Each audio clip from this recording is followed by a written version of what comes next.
नमस्कार, आपकी जन अदालत न्यूज़ से मैं हूं राजा भैया पाल और कालपी विधानसभा से विनोद चतुर्वेदी जी हमारे साथ जुड़ रहे हैं। विधायक जी, आपकी जन अदालत में आपका स्वागत है।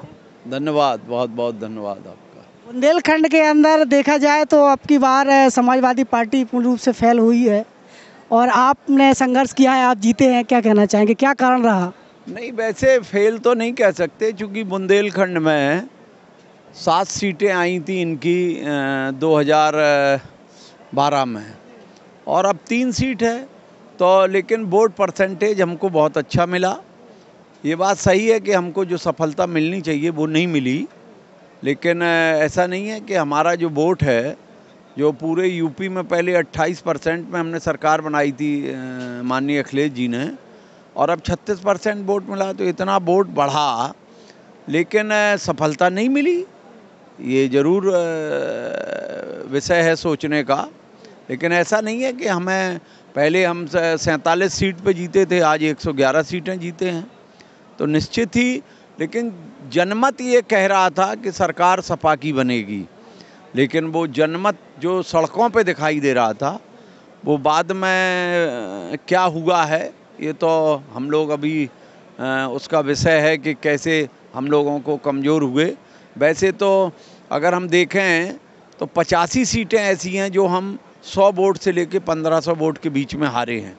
तो निश्चित ही हम अपनी इसको कमी मान सकते हैं कि संगठन का जो नीचे मजबूती थी उसमें कुछ ना कुछ कमी आई होगी। लेकिन चूँकि कांग्रेस और बहुजन समाज पार्टी बहुत नीचे चली गई, जो हमेशा टक्कर देती थी, उसकी वजह से उनका वोट जो इधर तितर बितर हुआ, उससे हमको नुकसान हुआ।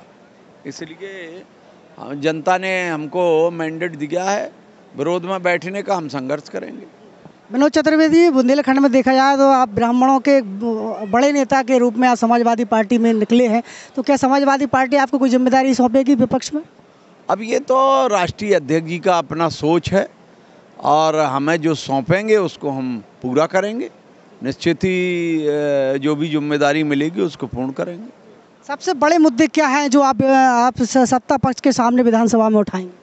मुद्दे तो बहुत हैं। भारतीय जनता पार्टी तो सिर्फ बातें करती है। अगर आप देखें, चाहे आप मध्य प्रदेश में देख लें, चाहे उत्तर प्रदेश में देख लें, चाहे पूरे देश में देख लें, जो भी वादे इन्होंने कभी किए वो पूरे नहीं किए।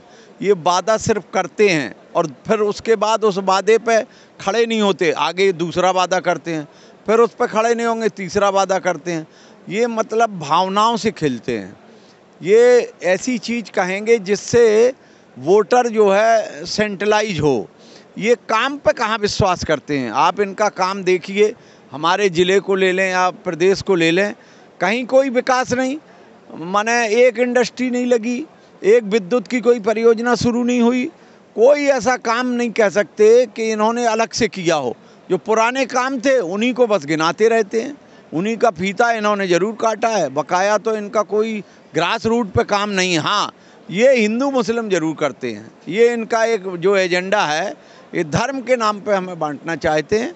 बकाया इनके काम से जनता महंगाई आप देखिए कहाँ जा रही है। महंगाई कोई चीज़ देख लें आप किसी तरफ, पेट्रोल के दाम भी लगातार बढ़ रहे हैं। पेट्रोल डीजल तो मान लो कि पेट्रोल डीजल तो दिखाई देता है, क्योंकि रोज़ की आवश्यकता है। चाहे किसान हो, चाहे नौजवान हो, चाहे सरकारी कर्मचारी हो, हर आदमी को रोज़ की ज़रूरत है। लेकिन अगर आप ये देखें तो जिस साबुन की कीमत आज से 6 महीने पहले कुछ थी, आज उस पर 50-50 रुपये बढ़ गए। आप हल्दी ले लें, धनिया ले लें, मिर्चा ले लें, किसी जिन्स पे आप चले जाएं, किसान से नहीं, किसान को तो वही रूप मिलता है, लेकिन जब इनके पास चला जाता है तो इसके रेट आज देख लें, कंपैरिजन करें आप कि पहले क्या था और अब क्या था। महंगाई की मार से जनता त्राह त्राह कर रही है। आप मध्य प्रदेश में पधारे हैं डॉक्टर गोविंद सिंह जी के यहाँ, क्या कहना चाहेंगे? गोविंद सिंह जी हमारे बहुत पुराने मित्र हैं और हम लोगों के आपसी बहुत अच्छे रिश्ते हैं। तो उनका ये भव्य प्रोग्राम था, उन्होंने जो एक कथा का जो आयोजन हुआ, उससे पूरे लाहौर क्षेत्र और भिंड क्षेत्र को इस निश्चित ही इस धार्मिक उससे विचारधारा में परिवर्तन आता है। और उनका अपना पहले से सोच होगा। उन्हें एक धार्मिक ये हम लोगों की भावनाएं होती हैं कि ऐसा कहा जाता है कि भागवत कथा से पूर्वजों का और हमारा दोनों का कल्याण होता है, तो इसलिए उनने भव्य आयोजन किया। हम तो उनको बधाई देते हैं कि बहुत शानदार प्रोग्राम हुआ, और अब जो भंडारा हो रहा है वो भी शानदार है, उनका हर काम शानदार है। मनोज चतुर्वेदी जी, आप भी ब्राह्मण कुल से आते हैं, ब्राह्मण वर्ग में जन्म लिया है, और यहाँ पर आचार्य मृदुलकृष्ण गोस्वामी महाराज ने कल बताया था अपनी भागवत में कि निश्चित रूप से आज राजनेताओं को भागवत कथा विशेष रूप से सुनना चाहिए। आप लोगों के पास समय रहता है? नहीं, वैसे तो देखिए, अब जो लोग राजनीति में हैं वो पढ़ते लिखते तो हैं ही, और धर्म के बारे में भी सोचते हैं। विचारधाराएं तो दो हैं। वैसे तो कहते हैं ईश्वर अंश जीव अविनाशी, सबके अंदर ईश्वर का अंश है। तो फिर जब सबके अंदर अंश है तो भारतीय जनता पार्टी जो भेद करती है, हम तो उसको नहीं मानते। हम तो ये मानते हैं कि चाहे अल्लाह हो चाहे ईश्वर हो, सब समान है। तो राजनीतिक व्यक्ति समाज का अंग है, कोई ऐसा थोड़ी कि वो अलग से आया हो, अलग से पैदा हुआ। हम भी किसी के लड़के हैं, किसी के भाई हैं, किसी के पिता हैं, किसी के बेटे हैं। लेकिन ये भेदभाव जो काम नहीं करना चाहते हैं वो बनाते हैं। हम लोग तो सबको समान देखते हैं, और धर्म पे हम सबसे आस्था हमें अल्लाह से भी है, ईश्वर से भी है। गांधी ने तो इस देश को आज़ाद कराने में एक ही बात कही थी, ईश्वर अल्लाह एक ही नाम, सबको सन्मत दे भगवान। तो अब आप सोचिए, जिसने इस देश को आज़ाद कराया उनका नारा था, और आज ये लोग उनके नारे की बात करते हैं लेकिन उनके काम की बात नहीं करते। सिर्फ नारा कहेंगे कि हम गांधी जी के अनुयायी हैं, लेकिन कर्म से कहीं अनुयायी नहीं है।